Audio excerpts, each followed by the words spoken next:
Hello everyone, welcome back to my vlog. तो आज मैं सबसे पहले, अभी टाइम देख रहे हो आप लोग, अभी 12:20 हो रहा है और ये मेरी 2 दिन 3 दिन की टू डू लिस्ट है। मैंने 2 दिन से व्लॉग नहीं डाल रही हूँ, इसलिए मैं लोगों को दिखा देती हूँ। तो अभी मैं जाऊँगी फ्रेश, तभी टू डू लिस्ट अपनी बनाऊँगी और ये इससे मैं अभी प्रैक्टिस करूँगी कैलकुलेशन। देन मैंने कुछ मतलब परसेंटेज के कुछ फार्मूले लिखे थे, तो आप लोगों को दिखाती हूँ। ये सारे परसेंटेज के फार्मूले ये हमें लर्न होने चाहिए, क्योंकि अगर हम ये लर्न होंगे तो हम बहुत फास्ट कैलकुलेशन कर पाएंगे। परसेंटेज का चैप्टर हुआ या फिर बाकी और भी चैप्टर हुआ, क्योंकि ये बेसिक है, हर एक चैप्टर में ये यूज़ होगा।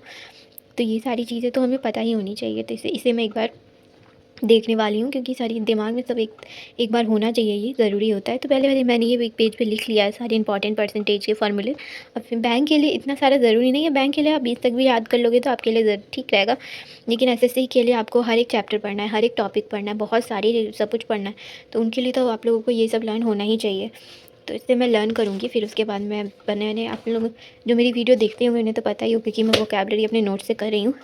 कि जो मैंने नोट्स बनाए हैं तो नोट्स से और प्लस पीवाईक्यू वाली बुक से वोकैबलरी करती हूँ। मतलब थोड़ा इससे दोनों ही कवर हो जाएगा एक साथ मेरा, अगर मैं ऐसे करते रहूँगी तो।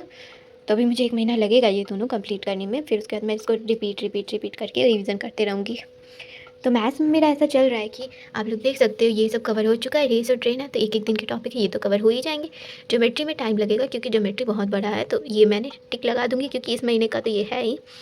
प्लस रीजनिंग में मैंने एनालॉजी किया, बैंकिंग का एक टॉपिक और इसका एक टॉपिक ही हुआ है इस मंथ में।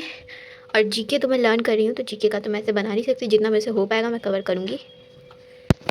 पिछले वीडियो में मैंने ये सारे वर्ड्स याद मतलब लर्न किए थे, मतलब जैसे मैं टिक लगाते जा रही हूँ उससे मैं, ऐसी बात नहीं है कि मैं इसके आंसर्स नहीं देखती, मैं आंसर्स के चारों ऑप्शंस देखती हूँ, सबके मीनिंग्स देखती हूँ। जैसे अगर ये बहुत इजी मीनिंग रहे तो स्किप कर देती हूँ, अगर जो मुझे नहीं आया मीनिंग ऑप्शन में से भी, तो मैं उसको भी यहाँ से ऐसे पढ़ लेती हूँ। जैसे मैंने यहाँ पे जैसे आप लोग देख सकते हो कि इसमें सारी मीनिंग है। इसमें हॉस्टाइल का मीनिंग कम लोगों को ही पता होता है, तो जैसे यहाँ पे अनफ्रेंडली है, तो आप लोगों को पता चल गया। मीन तो कॉमन है, अनकाइंड भी कॉमन है, वो वान भी थोड़ा कॉमन ही है, लेकिन ये हॉस्टाइल थोड़ा अलग हो गया ऑप्शन में। लेकिन ये आंसर नहीं है, लेकिन फिर भी हम यहाँ से इसको पढ़ लेंगे तो हमें पता चल जाएगा, क्योंकि अगर ये किसी और क्वेश्चन में पूछ दिया तो हमें आ जाएगा।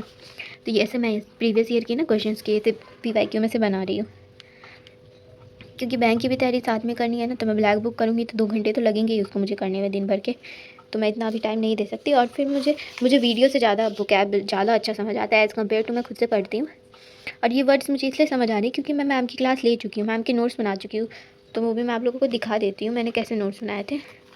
काफ़ी बार तो ऐसे मैं दिखा चुकी हूँ इस तरह के मैंने नोट्स बनाए हैं।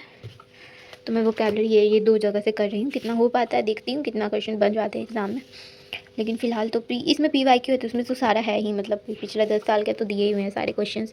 तो ये तो रिपीट ही होते हैं, एसएससी में मेनली क्वेश्चंस रिपीट ही। तो आज मैं यहाँ से स्टार्ट करूँगी, ये तो ऑप्शंस दिए हैं। आज मैं यहाँ से स्टार्ट करूँगी और ये पूरा पेज मैं करूँगी आज, जहाँ तक कर पाऊँगी वहाँ तक करूँगी। ये 2 पेज यहाँ तक करूँगी मैं आज। जितने वर्ड्स मैं करती हूँ मैं ध्यान से करती हूँ, क्योंकि मैं नहीं चाहती कि मैं 100 वर्ड या 200 वर्ड एक दिन में पढ़ लूँ और उसमें से मुझे कुछ भी याद नहीं रहे। अगर कम ही वर्ड्स करी हूँ, 50 वर्ड्स ही करी हूँ, तो 50 वर्ड मुझे याद होने चाहिए। मैं दोबारा देखूँ तो मुझे पता होना चाहिए कि क्या इसका मीनिंग है, ऐसे पढ़ना है हमें। तो ये तो मेरा इंग्लिश का था। मैथ का आप लोगों को बता दूँ कि मेरा अर्थमेटिक तो कंप्लीट हो चुका है। इस महीने में एडवांस का भी मेरा काफ़ी सारा पोर्शन कंप्लीट हो गया है। तो अगले महीने में मैं एडवांस मैथ ख़त्म कर दूँगी।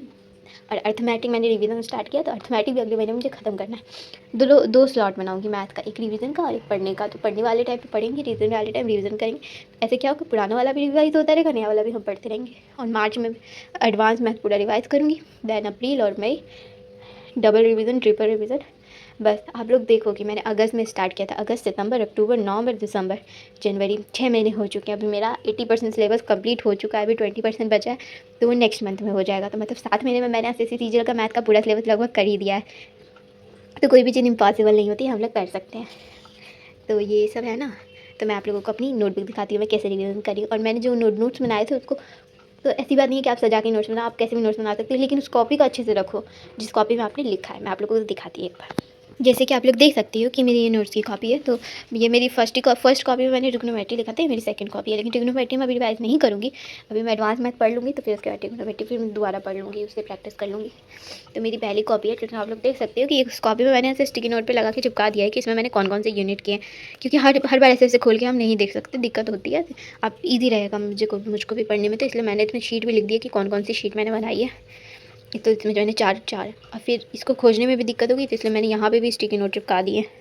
यहाँ से ये चैप्टर स्टार्ट हो रहा है, यहाँ से ये चैप्टर स्टार्ट हो रहा है, यहाँ से प्रॉब्लम एनालिसिस स्टार्ट हो रहा है, यहाँ पे डाटा इंटरप्रिटेशन स्टार्ट हो रहा है, यहाँ से रेशियो स्टार्ट हो रहा है। ऐसे ये नोट्स तो मेरे वही हैं जो मैंने मतलब कैसे भी बना दिया था लिख के। लेकिन बात ये है कि बस आपको समझ आना चाहिए। आपको लग रहा होगा कितना कच्चा है, हर जगह नहीं है, मतलब मुझे समझ आ रहा है, तो ये नोट्स अच्छे हैं। और एक पेज मैंने इसमें अभी डाला हुआ है शीट का, जो मैं अभी रिवाइज़ कर रही थी। बाकी शीट के इतने पेजेस हैं जो मैंने एक जगह इकट्ठा कर दिए एक कॉपी के, तो मैं ऐसे अभी रिवीजन कर रही हूँ। प्लस अभी मैं ज्योमेट्री स्टार्ट ही किया था, आप लोग मेरे अभी के आगे के वीडियो में देखोगे कि ज्योमेट्री में पढ़ रही हूँ और इंग्लिश पढ़ रही हूँ। तो इंग्लिश ग्रामर मुझे अभी जल्दी जल्दी खत्म करना है, तो मैं फिर से उसको पढ़ूँ, दोबारा रिवीजन करूँ, क्योंकि एक बार पढ़ने में ही टाइम लगता है। जब हम सेकेंड टाइम करते तो और थोड़ा आधा टाइम लगता है, फिर जब थर्ड टाइम करते तो उसका भी आधा लगता है। फोर्थ फिफ्थ टाइम तक तो ऐसा हो जाना चाहिए कि आप बस पेज पलटो और आपके दिमाग में सब डाटा स्टोर हो जाए, वैसा वाला होना चाहिए। तो काफ़ी लोग कंफ्यूज होते हैं, तो मैं बता दूंगी, क्योंकि ये क्लैरिटी नहीं आती है दिमाग में जब तक पढ़ो नहीं। तो आप कोशिश करो कि आप किसी तरह घिस पिट के अपना सिलेबस तो पूरा कर ही दो, क्योंकि जब तक आप सिलेबस पूरा नहीं करोगे तो आप लोग को बहुत दिक्कत होने वाली है। और शॉर्टकट तो बिल्कुल मत मारना, क्योंकि हर जगह शॉर्टकट नहीं चलता है। आप अपने आप को उस टॉपर बच्चे की जगह रख के शॉर्टकट मारोगे ना, तो बहुत दिक्कत होगी। हाँ, अभी से आप छोटे छोटे स्टेप लोगे और वहाँ तक पहुँच जाओगे, तो वो बहुत अच्छी बात है। तो वैसे मैं आप लोगों को समझाने की कोशिश कर रही हूँ, क्योंकि मुझे भी पता है अपना लेवल क्या है। हाँ, मैं बहुत इतना कर सकती हूँ, लेकिन मैं कूदूँगी नहीं, वन शॉट नहीं देखूँगी, क्योंकि मैं थोड़े छोटे छोटे स्टेप्स ही लूँगी। क्योंकि मुझे पता है ना कि जो टीचर जो पढ़ा रहे हैं, जो लेक्चर वो दे रहे हैं, इतने सारे क्यों दिए उन्होंने लेक्चर, क्योंकि वो चाहते हैं कि कुछ भी बच्चों का नहीं छूटे। तो क्यों नहीं हम उनको देख रहे हैं, हम ही तो शॉर्टकट मार रहे हैं, फिर बाद में हमें ही नुकसान हो रहा है। और आप लोग जैसे मैथ्स पढ़ते हो ना, तो मैथ्स के प्रॉपर नोट्स बनाया करो, क्योंकि मैंने काफ़ी लोगों को देखा है यूट्यूब पे भी, वो लोग रफ कॉपी में लिख रहे हैं, मैथ्स पढ़ रहे हैं, लिख रहे हैं। हाँ, सॉल्व हो रहा है, दिमाग में कॉन्सेप्ट क्लियर हो रहे हैं, लेकिन ठीक उस टाइम के लिए ना, 3 दिन के बाद आप वो चीज़ भूल जाते हो। इंसान का दिमाग इतना भी नहीं है कि हर चीज़ याद रख ले, उस चीज़ को नहीं दोबारा पढ़ेंगे तो हम उस चीज़ को भूल जाएंगे। तो नोट करने से ये तो होता है ना कि हम पढ़ने पलट लेंगे तो हमें वो दोबारा से रिकॉल हो जाएगा, या फिर एग्ज़ाम से पहले हम इतने सारे वीडियोज़ तो दोबारा से नहीं देख सकते ना। अगर हम नोट्स बनाए रहेंगे तो इन्हें तो पढ़ सकते हैं ना, तो इस वजह से। तो इसके बाद आप लोग एंजॉय करो मेरी वीडियो में, और क्लैरिटी के साथ चीज़ें समझाऊंगी कि कैसे मैंने अभी 6 महीने में 80% मैथ का सिलेबस कर लिया, और इंग्लिश का मेरा भी हुआ है 70, मेरा भी 80% इंग्लिश का भी हो गया। अभी थोड़ा सा ग्रामर का पोर्शन बचा, फिर उसके बाद मैं प्रैक्टिस करना स्टार्ट करूँगी, तो उसे रिवाइज़ करके। और जीके तो मेरा ऐसा चल रहा है कि बस मैं एक लेक्चर प्रमाण सर का रोज़ ले रही हूँ, पढ़ रही हूँ। कि जीके का मैं नहीं बना सकती, मुझे कितना लर्न रहेगा मुझे नहीं पता, लेकिन मैं जितना मुझे एक दिन में हो पाता है, मैं एक लेक्चर लेती हूँ, याद करती हूँ, चेक लेती हूँ, याद करती हूँ। तो कितना हो पाएगा तो मैं भी नहीं बना सकती। मैंने वैसे लिखा भी था, लेकिन पढ़ तो मैं लूँगी, लेकिन याद रहेगा कि नहीं उसका गारंटी नहीं है मुझे, इसलिए एक लेक्चर लेती तो मुझे याद रहता है। ज़्यादा ले लेती हूँ तो जीके में याद नहीं रहता, इसलिए जीके में सिर्फ एक लेक्चर ले रही हूँ। और रीजनिंग का तो बताया था, PY की बुक से बना रही हूँ और बैंक का अलग से बना रही हूँ। तो चलो इन्जॉय करो मेरी वीडियो आप लोग।